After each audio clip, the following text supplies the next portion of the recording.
Hi friends, ನಿಸರ್ಗ dairy farm Shivamogga ನೋಡಿ. ಹಸು ಸೂಪರಾಗಿದೆ. ಕರ ಹಾಕಿದೆ. 2 ಡೇಸ್ ಆಯಿತು. ಆಲ್ಮೋಸ್ಟ್ 10 ಲೀಟರ್ ಪ್ರೆಸೆಂಟ್ ಹಾಲು ಕೊಡ್ತಾ ಇದೆ. ಯಾರು ಬೇಕಾದರೂ ಕರೆದು ತೊಗೊಂಡು ಹೋಗ್ಬೋದು. ಹಸು ಆಲ್ಮೋಸ್ಟ್ 100% ಫಿಟ್ ಇದೆ, ನೋಡಬಹುದು.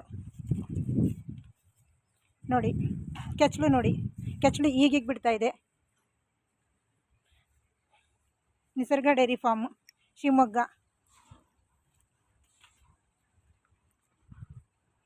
ನೋಡಿ.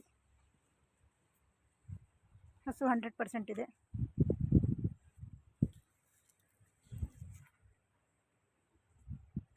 Black and white super. 15 ಡೇಸಲ್ಲಿ 30 ಅಬೌವ್, 30+, 35+ ಬರಬಹುದು. ಪ್ರೆಸೆಂಟೇ 10 ಕೊಡ್ತಾ ಇದೆ ಅಂದರೆ ಯಾರು ಬೇಕಾದರೂ ಕರೆದು ಎದುರುಗಡೆ ಕರೆದು ತಗೊಂಡು ಹೋಗಬಹುದು.